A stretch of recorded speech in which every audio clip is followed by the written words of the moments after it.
22, Ben and Miriam with you on Britain's Newsroom, only on GB News, and we're delighted to be joined in the studio by broadcaster and journalist Carole Malone, who's giggling away tomorrow.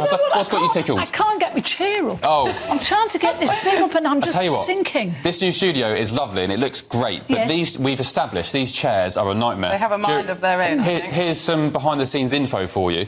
During the show, you'll probably see many of us, presenters and guests, just sinking down. What's happening now? How do I get mine up? And, of course, also joined by broadcast journalist Juditha De Silva. Good morning, Juditha. Good morning.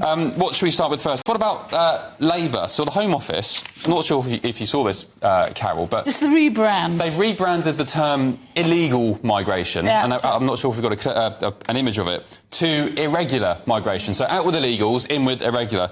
Irregular migration, that's a more sensible way to deal with it, isn't it? It's kind of what they're doing with everything to do with immigration at the moment. They're not actually solving the problem. They're actually trying to sweep it under the carpet. It is illegal migration, however you could. People coming across on the small boats are coming here illegally, end of story. And what Yvette Cooper has been trying to do all week by announcing this business, that they're going to give amnesty or asylum to between 70,000 and 120,000 illegal migrants. This is all just kind of trying to make it look like it's all lovely and it's all going well. It's not. It's sweeping the problem under the carpet for another day. You know, making 120,000 illegal migrants is actually against the illegal migration bill. And they're clearly trying to dismantle that so that anyone who comes here for whatever reason and however they come are going to be allowed to stay. And that's a very easy way to solve your immigration overcrowding problem. You just make them not illegal anymore. But Juditha, language aside, there is a problem now, isn't there? We've got these 100,000 people who should have been deported to Rwanda. Now we don't have the Rwanda scheme. What is the Labour Party meant to do about this? I actually think that what the Labour Party is setting about to do is the only way to do it. And what I mean by that is you've got to govern the politics of perception as well as practicality. Take the sting out of the conversation because it has gone from alienating who you see as migrants to actually loathing them now or feeling violent towards them. You've got to change the language of discourse in order to bring it to a point where you can be practical in your approach. What I've said before... I don't understand that. What do you mean by that? How is that going to stop numbers? To haggle over calling it illegal to calling it irregular, that's just approaching the conversation with a bit more of a tempered attitude. But what they've said that's not going to change the minds of the people. Yeah, but when it comes to... That's why I said they're attacking it on two fronts, both practically and perception-wise. When they've said that they're investing money into working with home-based organisations because they're looking to repatriation of asylum seekers, that's the way to do it, because I've spoken to migrants, I've spoken to people who've made this journey, and when you actually hear them talk, you will never stop them coming. When you say you're banning the boats or you're putting them in prisons, they don't see that as a deterrent, they see that as a temporary obstacle, because when your motivation is you see survival is over there, two things will stop you, death or success. What is the obstacle now? Now that, that the Labour government has made clear that the Illegal Migration Act doesn't act, Starmer might as well put an advert out and said to everyone in all of sub-Saharan Africa, come, because if you get here, you're not going to be deported. Do you truly believe... As Keir Starmer's plan has also pointed out, do you truly believe that the Labour Party are going to deport illegal migrants? Do you really believe that? I do believe that they're going to repatriate them based on what they've actually pointed out. It's going to be one of the human rights. When you can't repatriate people to unsafe countries, that's why they said. That was the point of Rwanda. Now we don't have a third country. But that's the point I said. If you work with NGOs, human rights organisations that are already boots on the ground in these countries, and start helping those countries with the kind of money that they are saying they're going to pledge, it's going to take decades. This is a problem that will not stop. That's why I said talk to the migrants themselves, not all the big heads at the top. They will keep coming. We stop issuing visas to it doesn't matter. That's what I'm saying. It doesn't matter. Back. We leave the ECHR so that the British courts can deal with the problem. Well, turn the boats back. Put them in prisons. They won't. That is just an obstacle. It's not a deterrent. It worked in Australia. They had a similar problem under Tony Abbott. They turned the boats back. They put migrants in very safe lifeboat-style vessels and sent them to offshore processing sites. sites. Do you know what happened? They stopped overnight, and Abbott won election. And, we know the Rwanda plan. The Labour keep on saying it was never going to be a deterrent. They were never going to allow it to be a deterrent because they fought it every inch of the way. Had they allowed it to pass a year ago, a year and a half ago, Rwanda would have been off the ground, and we would have seen that it would have worked as a deterrent. Now there is no deterrent. This new border security force is exactly what the Tories already have. Just a rebrand. On the issue of the ECHR, Tom Tugendhat has thrown his hat, excuse the pun, into the Tory leadership race this morning, and he says he will leave the ECHR.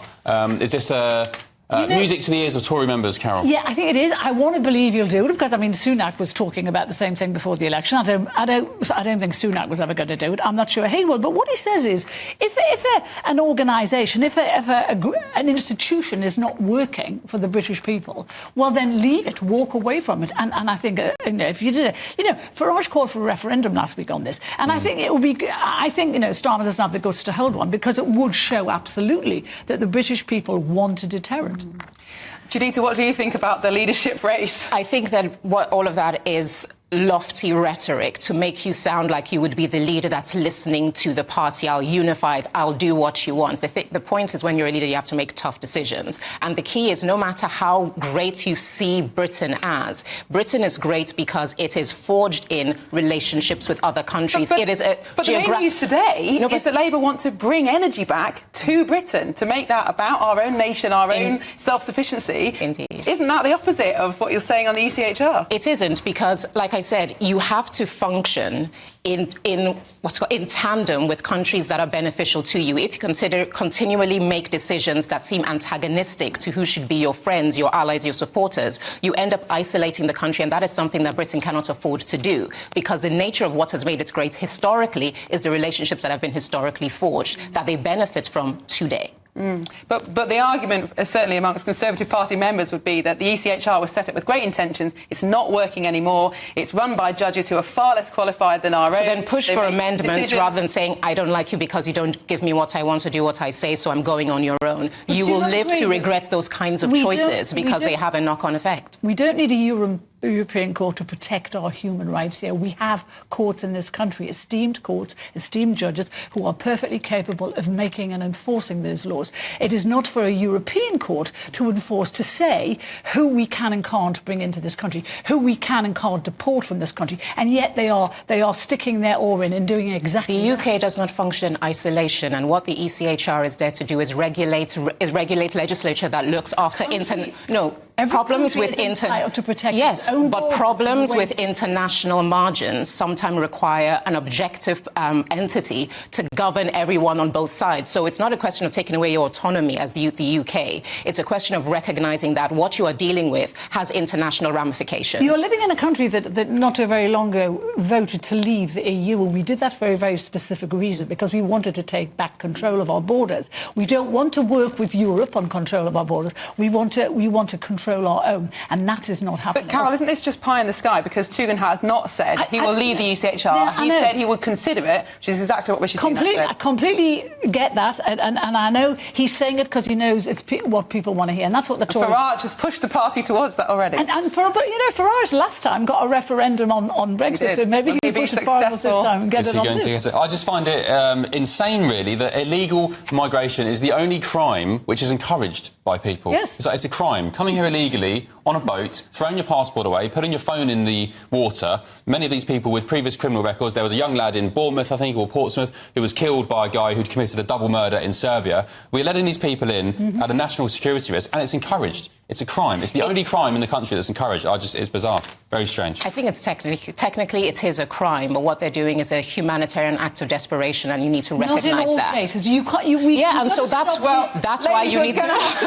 Thank you so much. Time for more later.